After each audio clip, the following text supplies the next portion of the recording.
Une nouvelle galerie a été fermée hier au Louvre. Est-ce que c'est le signe d'un problème plus global avec ce musée qui n'est juste plus en adéquation avec son temps? D'abord, lorsque j'ai été nommé ministre de la Culture, le président de la République m'avait chargé effectivement de revoir tous ces équipements muséaux, que ce soit le musée du Louvre ou d'autres équipements culturels d'importance à tous les niveaux pour les Français, puisque c'est important, c'est un élément patrimonial important pour les Français, mais aussi pour le rayonnement international et l'attractivité de la France.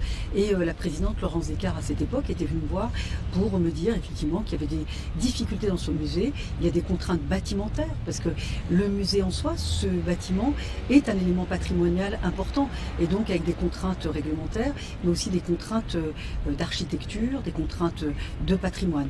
Et donc elle m'avait fait une proposition de revoir évidemment, de reprendre ce musée au niveau bâtimentaire, mais aussi en termes de sûreté et de sécurité. C'est tout le sujet, c'était tout l'enjeu du projet Louvre Renaissance qu'a présenté le président de la République, qui intégrait évidemment une nouvelle muséologie avec des nouveaux lieux d'exposition, notamment pour la Joconde ou d'autres éléments majeurs de ce musée, mais également sur les accès, puisqu'aujourd'hui il n'y a qu'un seul accès, ça n'est pas confortable pour les publics, ça n'est pas confortable non plus pour les personnels.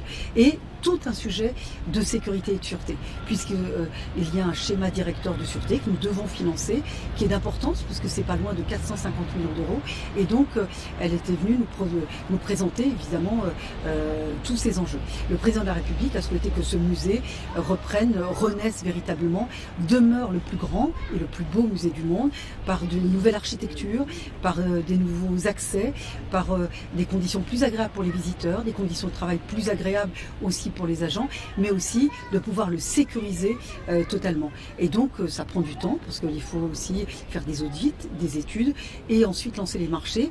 Vous connaissez les règles des marchés publics qui nous contraignent aussi à certains délais. Donc c'est tout l'enjeu de ce musée. Et donc une partie d'une galerie, la galerie d'Itchuli, va être fermée au public. Nous avons évacué des agents qui travaillaient dans cette aile pour qu'on puisse mesurer l'état d'insécurité au sens physique et matériel de cette aile. Et donc les études ont confirmé qu'il y avait une certaine fragilité. Donc par précaution, nous avons évacué évidemment cette salle pour pouvoir aller jusqu'au bout de cette étude, pour voir évidemment quels étaient les risques et les mesures à prendre de toute urgence. Donc c'est dans la continuité de ce projet Louvre Renaissance qui intègre toute la remise aux normes, toute la sécurisation et aussi éviter toutes les intrusions. Les musées, les grands musées, maintenant tous les bâtiments culturels font face aussi à de nouveaux défis, et de nouveaux défis aussi qui sont de nature écologique, puisque les aspects bâtimentaires, mais aussi de criminalité organisée, et on l'a vu avec le vol spectaculaire très récemment. Elle a été fermée, vous l'avez dit, par mesure de sécurité. Est-ce que vous craignez d'autres fermetures de galeries dans les prochains... sujet. Quand le président de la République a annoncé en janvier 25 ce nouveau projet Louvre Renaissance, des études ont été lancées pour voir quels étaient les lieux de fragilité au niveau bâtimentaire. Et donc nous avons reçu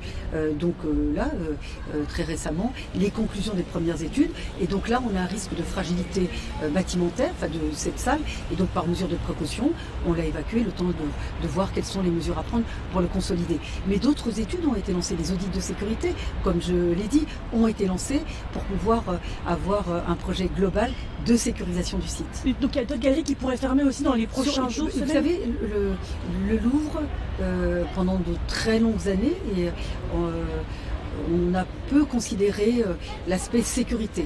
On a considéré beaucoup plus la protection des publics. D'ailleurs, c'est dans les missions des agents de protéger les publics. C'est tout le sens de la sécurité, au sens sécurité aussi incendie et surveillance des publics. On a un petit peu oublié, je dois le dire, et négligé l'aspect sûreté, donc vol et intrusion.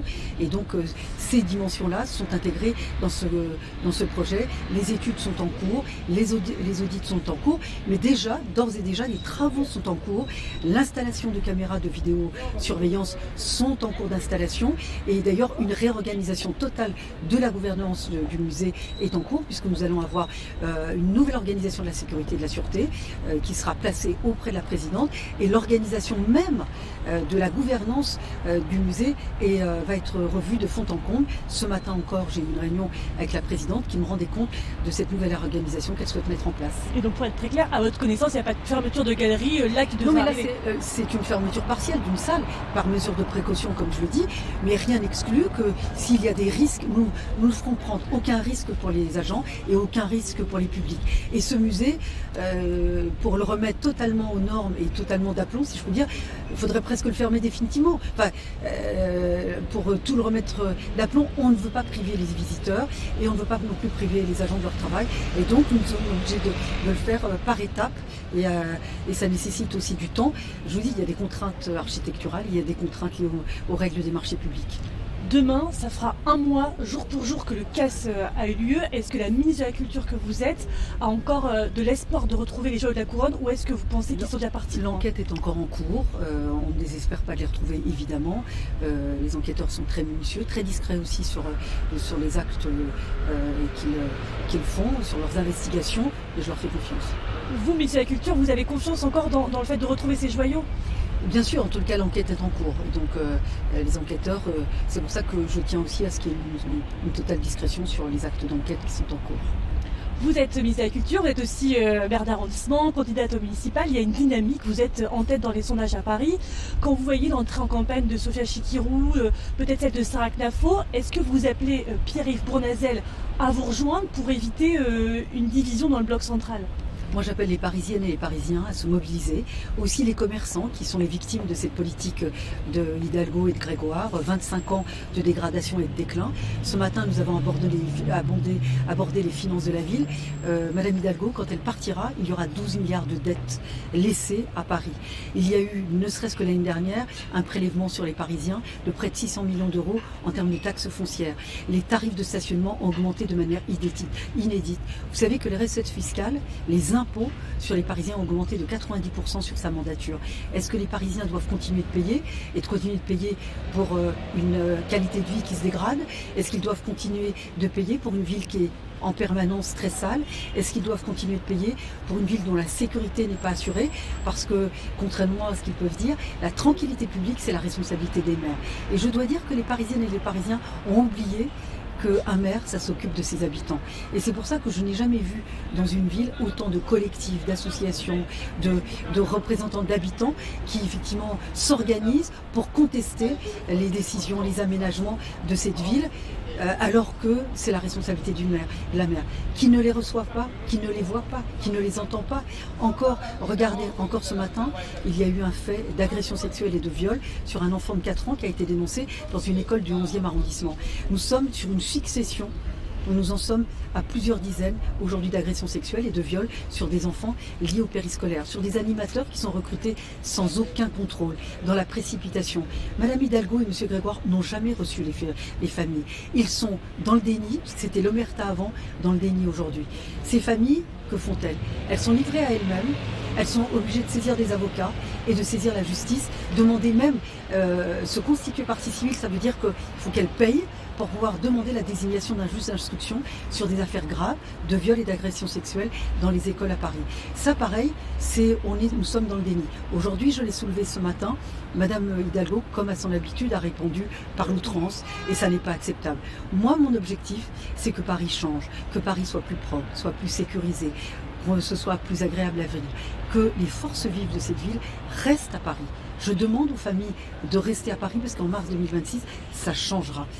Est-il normal que 30 000 enfants aient quitté Paris? Que les écoles ferment, les classes entières ferment, les écoles entières ferment? Est-il normal qu'on se résolve à ça? Moi, je ne me résous pas à ça. Je dis aux Parisiennes et aux Parisiens de tenir bon. En mars 2026, ça changera. Je dis également aux commerçants, et notamment les commerçants de proximité qui mettent la clé sous la porte en raison des contraintes et des nuisances qu'ils subissent tous les jours, de tenir bon et de s'inscrire sur les listes électorales.